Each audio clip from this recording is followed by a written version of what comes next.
Sa ngalan ng Ama at ng Anak at ng Espiritu Santo. Amen. Kapatid, huminga ka ng malalim. Isa pa, dahan-dahan. Pakawalan mo ang hangin kasabay ng pagpapakawala mo sa lahat ng tensyon sa iyong katawan. Kung nasaan ka man ngayon, sa loob ng isang malamig na ospital, sa iyong kama na tila naging bilangguan ng iyong sakit, o sa isang sulok kung saan tanging luha mo lang ang saksi, nais kong malaman mo na ang silid na iyan ay banal na lugar ngayon. Ang Diyos ay nariyan. Hindi siya natutulog, hindi siya malayo, at hindi siya nagbibingi-bingihan. Panginoong Hesus, Ikaw ang Alpha at Omega, ang simula at ang wakas. Ikaw ang lumikha ng bawat atomo at bawat hibla ng aming pagkatao. Lumalapit kami sa iyo, hindi dahil kami ay malakas, kundi dahil tinatanggap naming kami ay wala kung wala ka. Lord, bago namin sambitin ang aming mga hiling, kami ay nagpapatira pa sa iyong harapan. Patawarin mo kami. Patawarin mo kami sa mga pagkakataong mas naniwala kami sa takot kaysa sa iyong pag-ibig. Patawarin mo kami kung hinayaan naming lamunin kami ng galit at pait. Sinisiyasat namin ang aming puso ngayon. Mayroon bang mga tao na hanggang ngayon ay hindi namin mapatawad?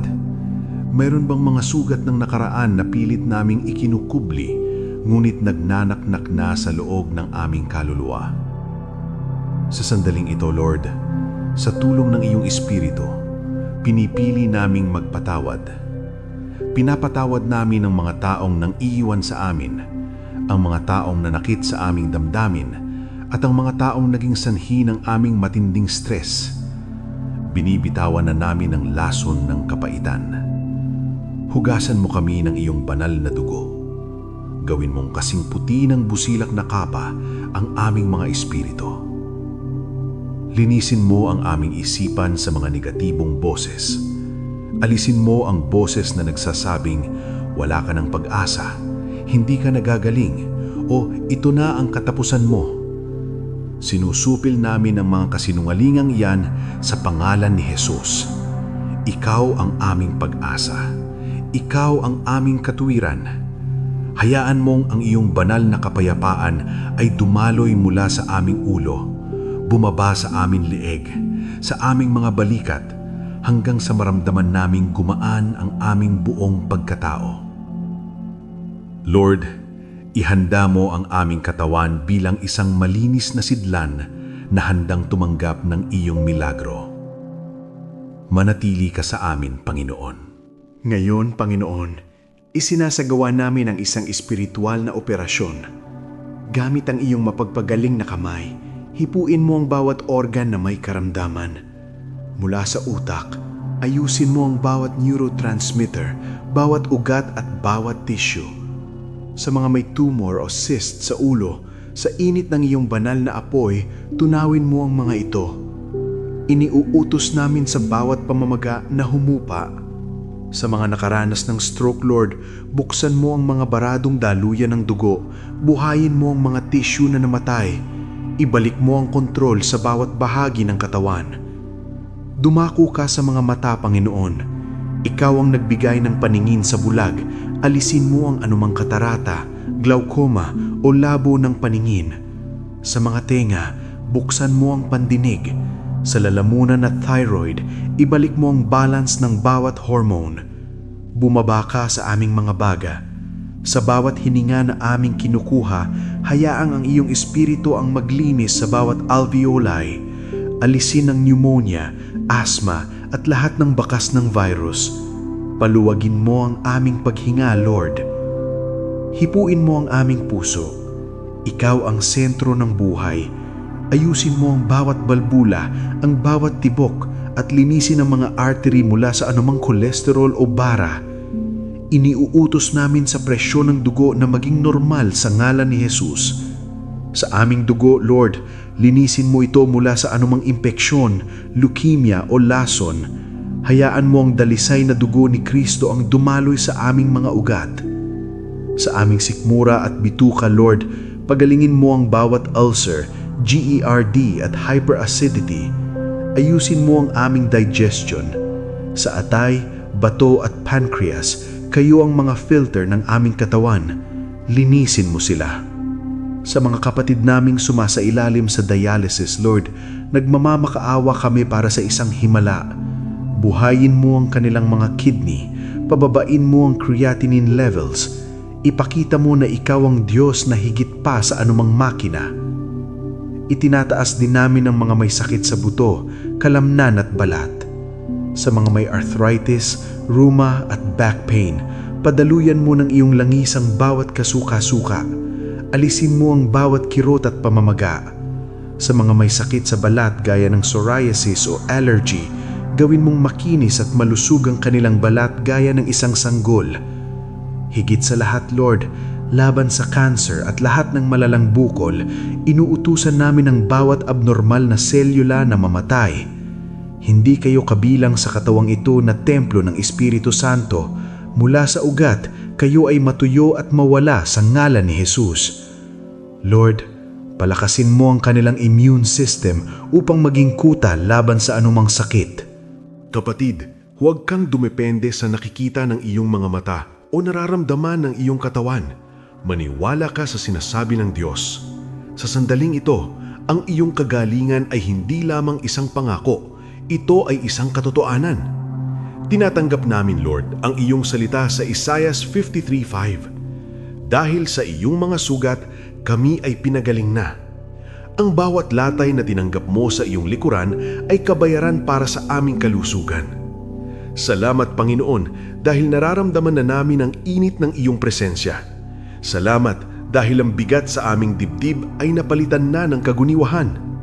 Salamat dahil ang takot sa kamatayan ay napalitan na ng pagnanais na mabuhay para sa iyong kaluwalhatian. Ipinapahayag namin na ang aming kapatid ay tatayo mula sa banig na iyan. Siya ay lalakad, siya ay tatakbo, at siya ay sasamba sa iyo sa loob ng iyong templo nang walang anumang iniindang sakit. Hindi kami maghihintay sa susunod na check-up bago kami magpasalamat. Ngayon pa lang, Lord, sumisigaw kami ng Victoria, tagumpay sa ngalan ni Jesus. Salamat sa bagong lakas ng mga buto. Salamat sa maayos na pagtulog na iyong ibinibigay ngayong gabi.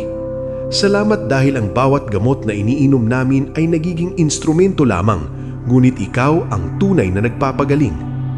Lord, basbasan mo rin ang mga kamay ng mga doktor at nurse na nag-aalaga sa amin. Bigyan mo sila ng karunungan, ngunit higit sa lahat, mananatili ang aming tingin sa iyo, ang aming divine physician. Pagpalain mo rin ang pamilya ng aming kapatid. Alisin ang kanilang pag-aalala at punan ang bawat pangangailangang pinansyal. Hayaang mong ang himalang ito ay maging mitya ng mas malalim na pananampalataya para sa lahat ng makakakita. Salamat, Jesus. Salamat, Ama. Salamat, Espiritu Santo. Ang aming katawan, kaluluwa at espiritu ay iyong-iyo. Mabuhay ka sa aming buhay. Ang lahat ng papuri, pagsamba at pinakamataas na pasasalamat ay sa iyo lamang, ngayon at magpakailanman. Sa makapangyarihang pangalan ni Jesus, ang aming Panginoon at tagapagligtas. Amen at Amen. Panginoon, narito kami sa iyong paanan, sa gitna ng katahimikan ng aming silid at sa gitna ng ingay ng aming mga nararamdaman. Kapatid, sa sandaling ito, nais kong bitawan mo muna ang iyong pakikipaglaban. Iilubog mo ang iyong sarili sa presensya ng Diyos. Ang bawat sakit na iyong iniinda, ang bawat kirot na tila humahati sa iyong katawan. Alam ng Diyos ang lahat ng iyan. Hindi siya bulag sa iyong mga luha na pumatak sa gitna ng gabi. Panginoong Jesus, ikaw ang aming kanlungan. Sa mga oras na ang aming katawan ay tila bumibigay na, ikaw ang aming lakas. Lord, nagsisisi kami sa aming mga pagkukulang. Patawarin mo kami sa mga sandaling nawalan kami ng tiwala, sa mga sandaling mas pinakinggan namin ng takot kesa sa iyong tinig. Ngayon, sa iyong banal na pangalan, linisin mo ang aming mga puso. Kung mayroon mang mga tinik ng sama ng loob na nakatanim sa aming puso, mga pait mula sa nakaraan, mga taong hindi namin mapatawad, hinihiling namin na bunutin mo ang mga ito ngayon. Hugasan mo kami ng iyong banal na dugo mula sa lahat ng dumi ng kasalanan at negatibong emosyon. Tinatanggihan namin ang espiritu ng takot. Tinatanggihan namin ang boses na nagsasabing, ito na ang katapusan mo. Sa sandaling ito, Panginoon, ibinubuhos mo ang iyong banal na langis sa aming isipan. Payapain mo ang aming mga nerbiyos. Alisin mo ang pagkabalisa tungkol sa bukas, tungkol sa bayarin sa ospital, at tungkol sa aming pamilya. Ipinagkakatiwala namin ang lahat sa iyong mga kamay. Hayaang ang iyong kapayapaan nang siyang maghari sa aming buong pagkatao. Lord, ihanda mo kami sa himalang iyong ibubuhos. Kami ay handa na, Panginoon. Sa sandaling ito, Panginoon, inuutusan namin ang bawat bahagi ng aming katawan na sumunod sa iyong banal na disenyo. Jesus, ikaw ang aming manlilikha. Sa iyong salita, ang bawat selula ay nabubuhay. Hipuin mo ang aming sistemang nerbiyos. Mula sa utak hanggang sa dulo ng aming mga daliri, ayusin mo ang bawat electrical signal. Sa mga dumaranas ng panginginig, pamamanhid o paralysis, sa ngalan ni Jesus, muling dumaloy ang buhay. Ibalik mo ang koordinasyon at lakas ng aming mga kalamnan.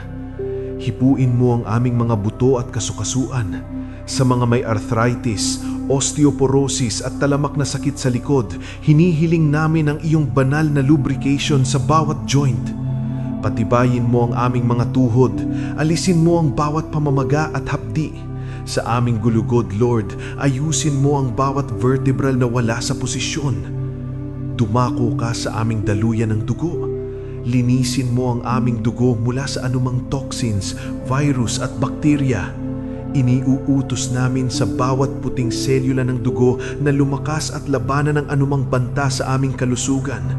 Sa aming puso, Panginoon, ang makinang nagbibigay buhay, ayusin mo ang bawat balbula. Ibalik mo ang normal na rhythm ng aming tibok. Sa mga may mataas na blood sugar at kolesterol, inuutusan namin ang aming metabolismo na gumana ng maayos sa ngalan ni Jesus. Lord, pumasok ka sa loob ng aming mga organ. Sa aming mga baga, alisin mo ang bawat bara. Ipasok mo ang iyong hininga ng buhay upang ang bawat paghinga namin ay maging maluwag at sariwa. Sa aming sikmura, pagalingin mo ang bawat sugat. Sa aming atay at bato, linisin mo ang bawat filter. Sa mga kapatid naming may sakit sa reproductive system, sa prostate o sa matris, hipuin mo sila ngayon. Tunawin mo ang bawat cyst, myoma at bukol na hindi galing sa iyo. At laban sa espiritu ng cancer, kami ay tumitayo ng may otoridad. Isinusumpa namin ang bawat malignant cell. Matuyo kayo mula sa ugat. Hindi kayo makakapamuhay sa katawang ito dahil ito ay pag-aari ng Diyos. Isinasamo namin ang kabuuang restorasyon ng bawat tissue na nasira ng sakit. At ng Anak at ng Espiritu Santo. Amen. Kapatid, huminga ka ng malalim. Isa pa, dahan-dahan. Pakawalan mo ang hangin kasabay ng pagpapakawala mo sa lahat ng tensyon sa iyong katawan. Kung nasaan ka man ngayon, sa loob ng isang malamig na ospital, sa iyong kama na tila naging bilangguan ng iyong sakit, o sa isang sulok kung saan tanging luha mo lang ang saksi, nais kong malaman mo na ang silid na iyan ay banal na lugar ngayon. Ang Diyos ay nariyan. Hindi siya natutulog, hindi siya malayo, at hindi siya nagbibingi-bingihan. Panginoong Jesus, Ikaw ang Alpha at Omega, ang simula at ang wakas. Ikaw ang lumikha ng bawat atomo at bawat hibla ng aming pagkatao. Lumalapit kami sa iyo, hindi dahil kami ay malakas, kundi dahil tinatanggap naming kami ay wala kung wala ka. Lord, bago namin sambitin ang aming mga hiling, kami ay nagpapatira pa sa iyong harapan. Patawarin mo kami. Patawarin mo kami sa mga pagkakataong mas naniwala kami sa takot kaysa sa iyong pag-ibig. Patawarin mo kami kung hinayaan naming lamunin kami ng galit at pait. Sinisiyasat namin ang aming puso ngayon. Mayroon bang mga tao na hanggang ngayon ay hindi namin mapatawad? Mayroon bang mga sugat ng nakaraan na pilit naming ikinukubli, ngunit nagnanaknak na sa loob ng aming kaluluwa? Sa sandaling ito, Lord, sa tulong ng iyong Espiritu, pinipili naming magpatawad.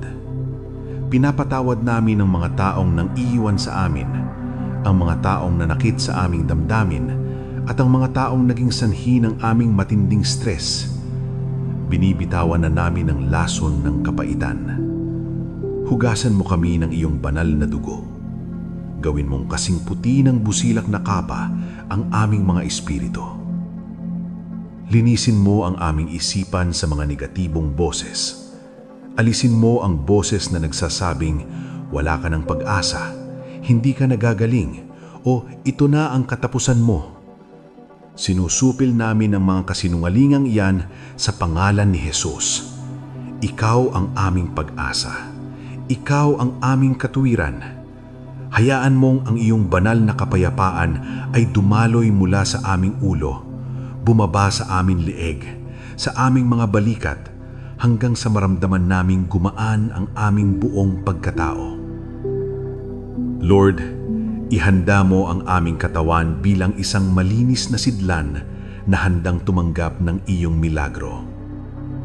Manatili ka sa amin, Panginoon. Ngayon, Panginoon, isinasagawa namin ang isang espiritual na operasyon. Gamit ang iyong mapagpagaling na kamay, hipuin mo ang bawat organ na may karamdaman. Mula sa utak, ayusin mo ang bawat neurotransmitter, bawat ugat at bawat tissue.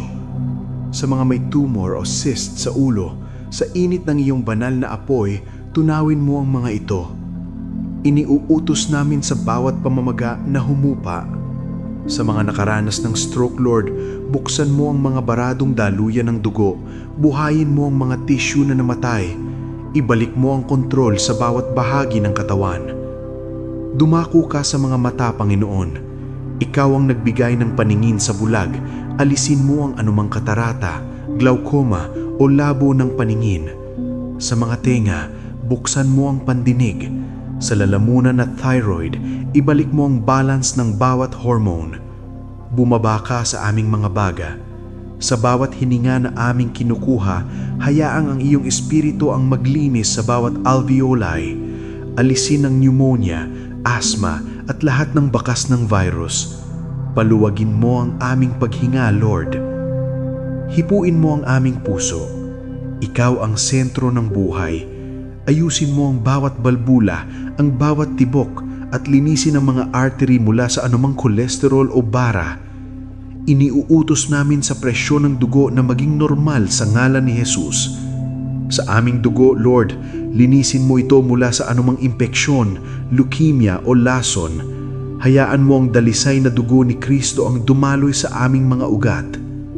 Sa aming sikmura at bituka, Lord, pagalingin mo ang bawat ulcer, GERD at hyperacidity. Ayusin mo ang aming digestion. Sa atay, bato at pancreas, kayo ang mga filter ng aming katawan.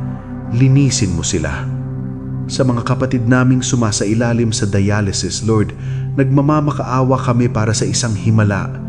Buhayin mo ang kanilang mga kidney, pababain mo ang creatinine levels. Ipakita mo na ikaw ang Diyos na higit pa sa anumang makina. Itinataas din namin ang mga may sakit sa buto, kalamnan at balat. Sa mga may arthritis, rheuma at back pain, padaluyan mo ng iyong langis ang bawat kasuka-suka. Alisin mo ang bawat kirot at pamamaga. Sa mga may sakit sa balat gaya ng psoriasis o allergy, gawin mong makinis at malusog ang kanilang balat gaya ng isang sanggol. Higit sa lahat, Lord, laban sa cancer at lahat ng malalang bukol, inuutusan namin ang bawat abnormal na selula na mamatay. Hindi kayo kabilang sa katawang ito na templo ng Espiritu Santo. Mula sa ugat, kayo ay matuyo at mawala sa ngalan ni Jesus. Lord, Palakasin mo ang kanilang immune system upang maging kuta laban sa anumang sakit. Kapatid, huwag kang dumepende sa nakikita ng iyong mga mata o nararamdaman ng iyong katawan. Maniwala ka sa sinasabi ng Diyos. Sa sandaling ito, ang iyong kagalingan ay hindi lamang isang pangako, ito ay isang katotohanan. Tinatanggap namin, Lord, ang iyong salita sa Isaiah 53:5. Dahil sa iyong mga sugat, kami ay pinagaling na. Ang bawat latay na tinanggap mo sa iyong likuran ay kabayaran para sa aming kalusugan. Salamat, Panginoon, dahil nararamdaman na namin ang init ng iyong presensya. Salamat dahil ang bigat sa aming dibdib ay napalitan na ng kaguniwahan. Salamat dahil ang takot sa kamatayan ay napalitan na ng pagnanais na mabuhay para sa iyong kaluwalhatian.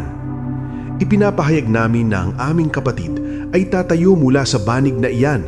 Siya ay lalakad, siya ay tatakbo, at siya ay sasamba sa iyo sa loob ng iyong templo nang walang anumang iniindang sakit. Hindi kami maghihintay sa susunod na check-up bago kami magpasalamat. Ngayon pa lang, Lord, sumisigaw kami ng Victoria, tagumpay sa ngalan ni Jesus. Salamat sa bagong lakas ng mga buto. Salamat sa maayos na pagtulog na iyong ibinibigay ngayong gabi. Salamat dahil ang bawat gamot na iniinom namin ay nagiging instrumento lamang, ngunit ikaw ang tunay na nagpapagaling. Lord, basbasan mo rin ang mga kamay ng mga doktor at nurse na nag-aalaga sa amin. Bigyan mo sila ng karunungan, ngunit higit sa lahat, mananatili ang aming tingin sa iyo, ang aming divine physician. Pagpalain mo rin ang pamilya ng aming kapatid. Alisin ang kanilang pag-aalala at punan ang bawat pangangailangang pinansyal.